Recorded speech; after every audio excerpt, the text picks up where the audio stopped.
Nosso tema de hoje, como vocês sabem, é questões jurídicas sobre inteligência artificial. Vamos começar, portanto, o ano com o pé direito. Mas antes de passar a palavra para os nossos especialistas, e antes mesmo de apresentar os nossos especialistas, gostaria de dar uma breve contextualização do que a gente está falando aqui e, evidentemente, o que é a inteligência artificial, né? Pela definição acadêmica, inteligência artificial é uma área da ciência da computação que busca desenvolver máquinas capazes de realizar tarefas que são tipicamente humanas, né? Como interpretação de dados, como reconhecimento de voz, como o aprendizado em si, como a tomada de decisões, o mais importante de tudo, a tomada de decisões, né? A recomendação de conteúdo por meio de tomada de decisões. Muito embora essas aplicações de IA, de inteligência artificial, tenham se popularizado nos últimos anos, principalmente com relação ao seu uso comercial, na área acadêmica esse tema já é estudado há muito tempo, né? A inteligência artificial, na verdade, começou a entrar no debate acadêmico desde 1956, portanto, temos mais de 50 anos de estudo da matéria, desde que esse tema foi objeto de debate num congresso promovido no Dartmouth College, nos Estados Unidos. Mas a evolução da inteligência artificial se tornou mais acentuada, sem dúvida nenhuma, nos últimos anos, né? Ela se popularizou, por assim dizer, nos últimos anos, principalmente com as suas aplicações comerciais.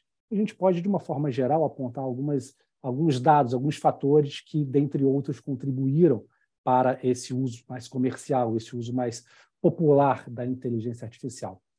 O primeiro desses fatores, evidentemente, é a evolução da tecnologia em si, principalmente na tecnologia de processamento de dados, né? Hoje em dia temos supercomputadores capazes de processar uma quantidade gigantesca de informações em frações de segundo.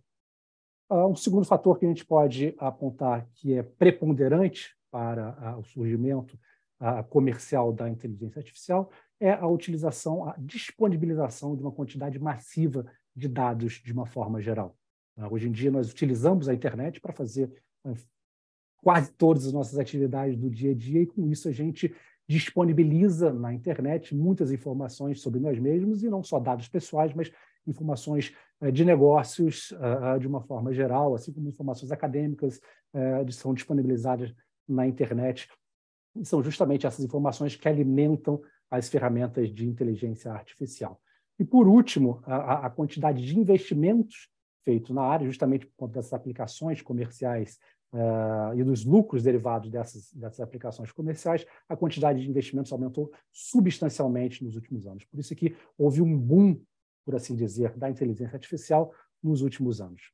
Mas vamos voltar ao ponto da utilização de dados como alimento, né? como insumo da inteligência artificial.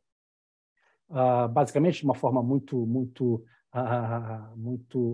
rudimentar, a inteligência artificial precisa de dados porque é por meio desses dados que ela é treinada, né? Quando, por exemplo, numa aplicação simples de inteligência artificial para reconhecimento de imagens, como é que se faz o treinamento dessa ferramenta, né? Como se treina esse algoritmo? Simplesmente juntando uma série de imagens que você quer que sejam reconhecidas ou que não sejam identificadas ou associadas a determinado padrão. Então, se eu estou fazendo um reconhecimento de imagens de um animal, por exemplo, vou pegar fotos de vários animais e dizer, isso aqui é um gato, isso aqui é um leão. Esse aqui é um outro gato, ainda de outra raça, isso aqui não é um gato. Vou mostrar fotos de outros animais. Por aí vai. Então, a inteligência artificial, ela aprende por associação. Essa é a forma mais comum de se treinar uma inteligência artificial. Mas não só por associação direta, mas também por associação analisando um histórico de interações. Então, falando especificamente das ferramentas de recomendação, né, que nós temos aqui a torto e a direito, quando a gente faz principalmente o uso de e-commerce ou de serviços por meio da internet, por meio de aplicativos. A inteligência artificial irá analisar o seu histórico e o seu perfil, vai buscar na base de dados dela quem tem um perfil parecido, quem interagiu de forma semelhante para lhe recomendar um conteúdo. É assim que se faz, por exemplo, em aplicações de streaming, em aplicativos de streaming de uma forma geral. Por isso, abrindo um parênteses aqui, que eu fico louco quando eu chego em casa e eu vejo lá a minha esposa assistindo Netflix com o meu perfil. Falo, não, pelo amor de Deus, você vai deixar o algoritmo aqui maluco, porque senão daqui a pouco, quando eu ligar o Netflix, vai começar a me recomendar uma série de filmes de terror que ela adora e que certamente não estão na minha praia e por aí vai. Então, A verdade é que esses algoritmos eles usam muito os dados pessoais e o nosso perfil para aprender e para nos recomendar conteúdo. Aqui falando de uma aplicação muito restrita, mas muito cotidiana da inteligência artificial.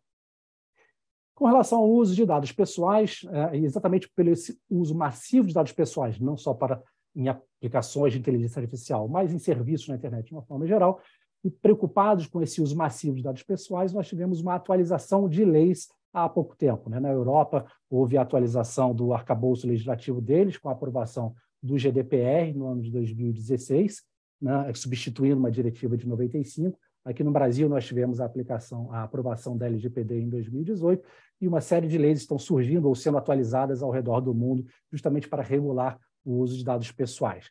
Mas a utilização de dados pessoais ou a preocupação com a privacidade dentro do campo da inteligência artificial é apenas uma das preocupações jurídicas.